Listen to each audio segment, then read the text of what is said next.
কেন বাপ মা তাকে কন্ট্রোল করতে পারে নাই? কোনদিন লক্ষ্য করেন যে আমার সন্তান রাত 12টা পর্যন্ত কার সঙ্গে মিশে?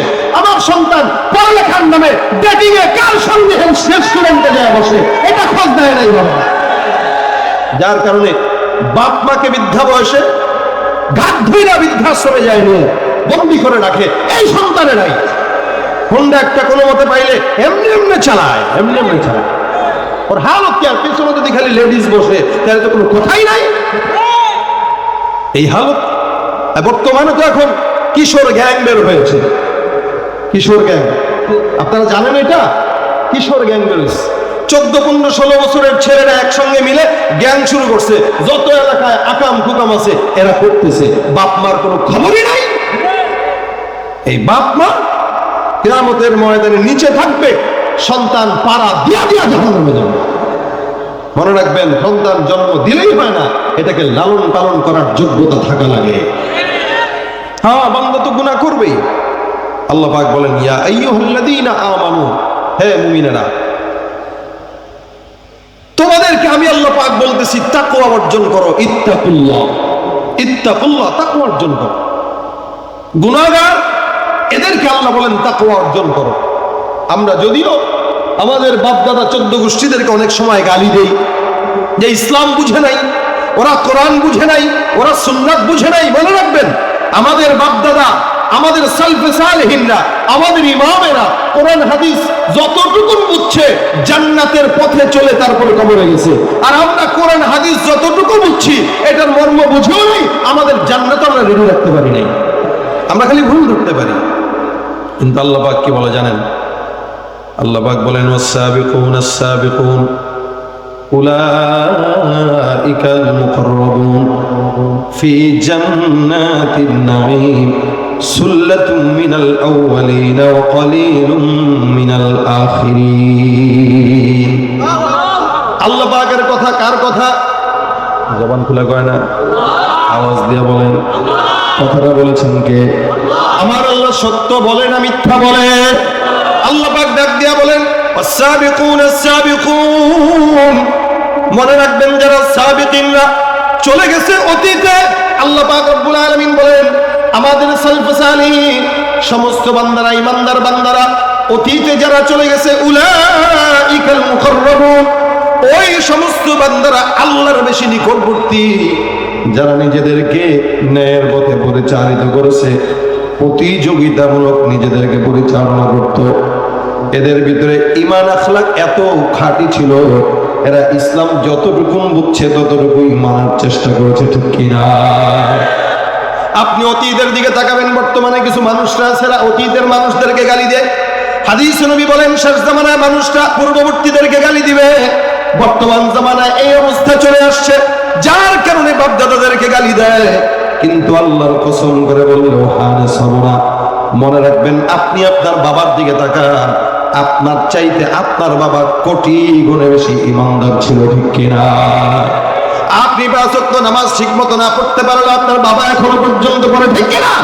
হ্যাঁ মুসলমান, আমরা আমাদের অতীতে দেখেছি, দাদাদেরকে দেখেছি, দাদিদেরকে দেখেছি, প্রত্যেকদিন সকালবেলা ফজরের নামাজের পর কোরআন তেলাওয়াত না করে কোনোদিন উঠানে আমাদের দাদিরা ছাড়ি দিত না। আপনার আমার বাবারাও কোনোদিন দোকানপাট খুলতো না। মাগরিবের নামাজের পরে সূরা ওয়াকিয়া না পাঠ করে অন্য কোনো কাজে যেত না। আমরা আমাদের বাবা মাদেরকে এরকম দেখেছি। আমি আমার বাবার কথাও যদি বলি, আপনি আপনার বাবার চিন্তা করেন। আমি আমার বুঝ হওয়ার পর থেকে আমার বাবাকে দেখেছি, আমার বাবার কোরআন তেলাওয়াতের আওয়াজে আমি সবসময় দেখতাম, এখনো পর্যন্ত দেখি। বাবার বয়স 70-এর উপরে হয়ে গেছে, এখনো পর্যন্ত এরকম হালতে দেখি। আগেও দেখেছি, বুঝ হওয়ার পর থেকে এখনো পর্যন্ত দেখি। ফজরের নামাজের পর, মাগরিবের নামাজের পর 2 বেলা আমার বাবা কোরআন তেলাওয়াত করতো। এমনকি প্রত্যেক দিন সকালবেলা আমার বাবার কোরআন তেলাওয়াতের আওয়াজে আমাদের ঘুম ভাঙতো।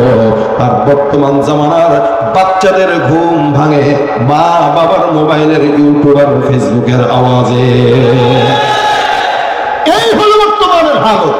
এরপর আমরা কাফিরদেরকে গালি দিয়ে আল্লাহ বলেন, ওয়াস-সাবিকুন আস-সাবিকুন উলাইকাল মুকাররাবুন ফি জান্নাতিন নাঈম সুল্লাতুম মিনাল আউওয়ালিন ওয়া কলিলুম মিনাল আখিরিন।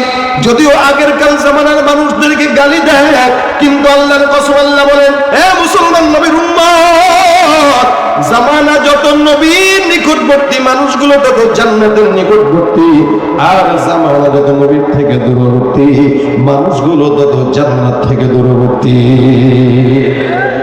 কথাটা বুঝেন নাই মনে হয়? আল্লাহ পাক বলেন, এই মুসলমান খুব বুঝবেন, রাসূল করিম বিদায় হয়ে গেছে 1450 বছর হয়ে গেল। গত 10 বছর আগে যে সন্তান জন্মগ্রহণ করেছে, আজকে যে সন্তান জন্মগ্রহণ করলো, আজকের সন্তান থেকে 10 বছর আগের সন্তান রাসূলের 10 বছর থেকে নিকটবর্তী, রাসূলের জামানার 10 বছর আগে নিকটবর্তী। আজকের সন্তানটা আগামীকালের সন্তান থেকে একদিন হলেও রাসূলের নিকটবর্তী। সুতরাং আল্লাহ বলেন, যেই বান্দার যত নবীর নিকটবর্তী, ওই বান্দা তত আল্লাহর নিকটবর্তী হয়ে যায়। সুবহানাল্লাহ। এ মুসলমান, এই কারণে আকাবিরদেরকে গালি দিয়েন না, মা বাবাকে গালি দিয়েন না, বলেন না যে এরা ইসলাম বুঝে না। ইসলাম না বুঝলেও জান্নাত বুঝা তারপরে কবরে গেছে।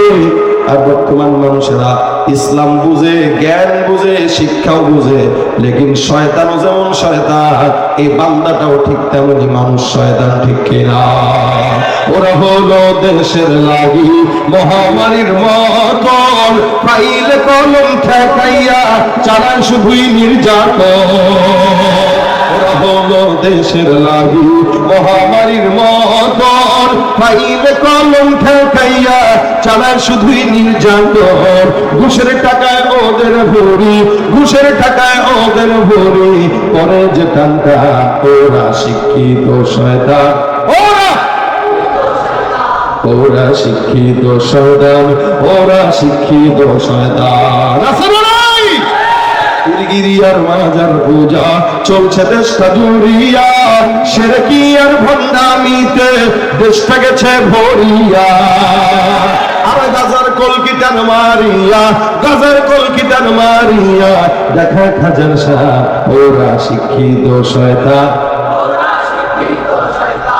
ওরা শিক্ষিত শয়তান, ওরা আছে না?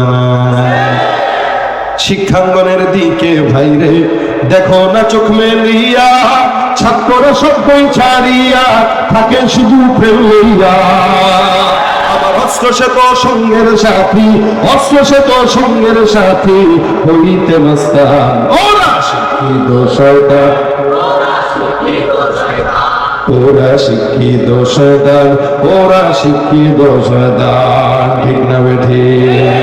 ভাইরা আমার, এই কারণে আল্লাহ পাক রব্বুল আলামিন বলেন, ইয়া আইয়ুহাল্লাযীনা আমানু, হে ঈমানদার, আল্লাহ পাক যদিও আমরা গুনাহগার, এরপরও আমাদেরকে ডাক দিলেন কি নাম বলে বলেন তো?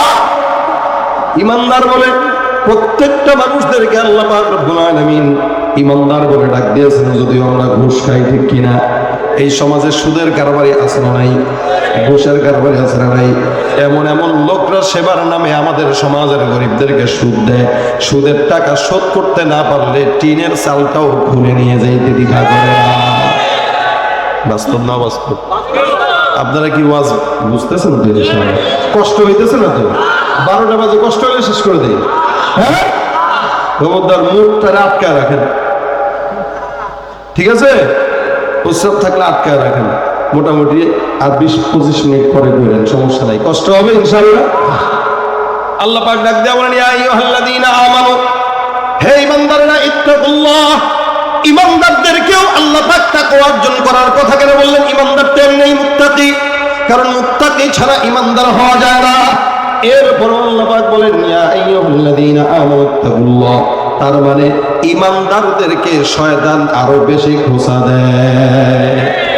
দেখবেন মাদ্রাসার পোলাবেনরা শয়তান খোঁচা দেয় বেশি, কারণ ও তো 24 ঘন্টা মাদ্রাসায় থাকে। ওরা যদি পথভ্রষ্ট করতে পারে, শয়তান সাকসেস।